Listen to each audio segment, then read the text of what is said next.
Welcome back to Car Chat TV. My name is Oliver, and in today's episode, it's all about the VW ID4. So it's the SUV variant.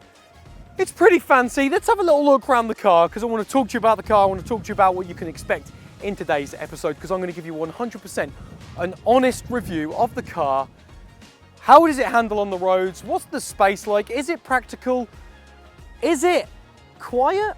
What's the range like? And so forth. Let's come around. We're on the 18-inch rims here. The profile, look at that, looks like a 4x4 tyre. And we've got the 18 inches, so I'm expecting a good level of comfort on that. Around the back of the car, it's very plush. Let me know what about the white. Would you choose the white? And then round to the back of the vehicle, we've got that gorgeous light bar with VW's new logo as well. Maybe you're in the market for an ID4, then this is the review for you. Right. Let's cut through the waffle, let's get in the driver's seat, because it is super windy if you haven't noticed. Let's go. Inside of the ID4 now, this is the 52 kilowatt battery version. You can get the 77 kilowatt, but the 52 has 148 brake horsepower. This one, it's the pure, and I believe it goes 0 to 60 in something like 10.8 seconds. Yeah, it's 148 brake horsepower, so it'd be interesting to take it out on the roads and see what happens. Range-wise, with the 52 kilowatt, you're looking at around 213 miles. Again, can it do that? We'll find out, we'll see. And if anyone doesn't own an ID4 at this point and you have this version, let me know in the comments what you've been getting on your range. So with the VW ID4, you're looking at this version, 52 kilowatt, basic around £38,000. And obviously if you spec it up, that's gonna go up. So let's talk about the charging. We've said 213 miles. If you've got a 7 kilowatt wall box at home and you want to charge it up overnight on a cheaper tariff, that's what I would do. Then you're looking around 7 hours, 30 minutes. If you can find 110 kilowatt fast charge, you can get to 80% in around 36 minutes. So not too bad.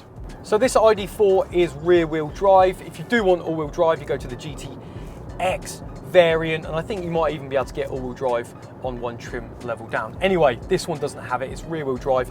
Interior is very different. I'm saying that because it's probably something I wouldn't spec. It's kind of like a reddish brown, but I do like the stitching. It's very neat and crisp. It's very soft materials here, so it's not too bad. Only scratchy plastics when it goes beneath the eye line, but not too bad. Overall, it's a comfy ride. It's relaxing. This car is quiet. It's pretty windy today as well, to be fair. It's only a slight bit of wind noise, but other than that, it's a comfy, relaxing car. I've got Adam in the back with me, so levels of comfort, it will be good to see what he's feeling back there. Adam, talk to me. Is it comfortable?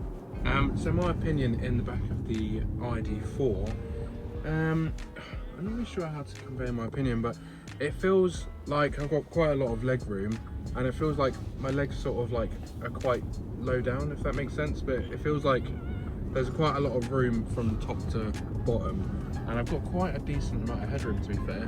So there's definitely some good space in the back, definitely enough for a couple of kids, or you know, 1, 2, third passenger might be a bit of a squeeze, but you know, I'd say the interior is quite decent for the size of the car, and you've got dual climate control as well as 2 USB ports as well.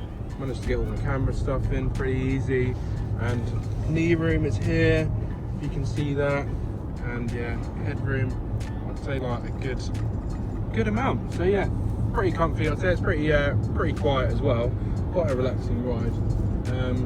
So yeah, all in all, pretty standard. There you go, thanks for the feedback. The one thing I would say about the VW ID4 is that it is smooth. It is really effortless.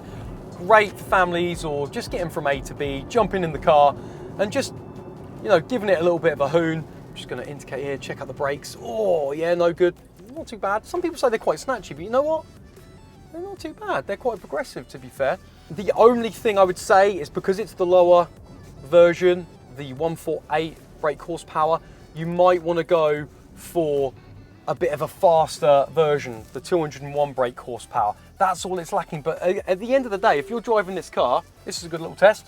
Just reversing, that's the quality of the camera, pretty decent. I like that. Does what it does, and I think you get the front and rear sensors standard. The camera, I think, is an option. So, as I was saying, That's the only thing that I feel like this lacks a little bit of poke. So if you do want a little bit more brake horsepower, you might want to just go up a bit and get the 201 brake horsepower, I think. As I said, this car's only got 148 brake horsepower. That's 0 to 62 in 10.9 seconds. You know what? Let's get it in the fastest mode, settings, individual, chassis, sport, steering, sport, drive. I've only got a Comfort Eco. All right, let's go! I want to feel 10.9 seconds and it feels like a lifetime. Look at that. Again, I'm not even going to get 60. Oh my gosh, that's embarrassing. That's embarrassing. Oh well, there you go. That's the launch. It's an EV car, but it doesn't have that poke. Then again, you're going to know that when you buy the car and you're looking to spec what you want. But does it matter? It probably doesn't. To the people that are buying this car that want to go that basic entry level, you'd be driving it on B, you'd be harvesting the regenerative power back into the battery, getting your max 213 miles. You'll be driving it carefully. It's not a performance car. It's got a bit of body roll when you turn. Look at that, you can feel it. But the handling's fine. It does everything it needs to for a family SUV. The steering works well. I've stiffened it up a bit because I've got the option to in individual mode, which is cool. But if we're being honest, you'd have everything in comfort. This is built for a cruiser. This is built for relaxing. It's not built for anything else because it doesn't have it. If you really do want a little bit more power, then you're looking at, I think 168 was the next jump, brake horsepower, 201 brake horsepower, and then the GTX, 295 brake horsepower. And we've driven the ID5 GTX, so check out that review because that should be coming. If not, I'll put a little card here. 543 litres of boot space. We have to talk about that. That is more than enough. That is a very good use of space. 543 litres, that's really cool. And you know what, I'm repeating myself a bit. The price, £38,000 for an ID4. Nice big SUV that is very usable, very relaxing, very practical as well. Suspension's great. If you do want to spec the DCC, which is Volkswagen's adaptive suspension, you can do that. But remember, as soon as you start costing up things, the price goes up. We want to try and keep it to that 38k as possible, right, as maximum, don't we? So this is a great affordable entry into someone that wants a bit of an SUV, not too big, but not too small, good range, good charging capabilities. And you know what? You've got a German badge on the front. What I want to know is, for £38,000, what competition would you choose over this? Because as soon as you start going over that 40k mark, you start looking at those other cars. You know, the Ioniq 5, the EV6. So what would you get that's SUV style, that's good range, 38,000? I'm like, oh, Marquis. No, Marquis is too expensive, the Mustang Marquis. So let me know in the comments, what would you get, or what do you think is more affordable over the ID4 for this price point? So final thoughts are, I think it's a good affordable price point into if you want a full EV car, if you want some space, if you want to just get from A to B, you can charge it up at home. 7 hours, 30 minutes isn't that bad from a 7 kilowatt, and you can do it overnight on a cheap tariff if you're super tight like me and you like saving money. It's got everything.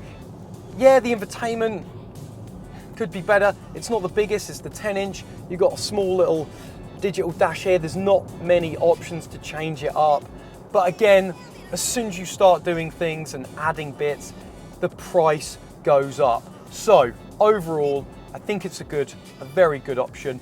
If you like the video, throw me a like, comment down below what you think about the car, any favorite features. As always, get subbed, and I'll see you on the next one.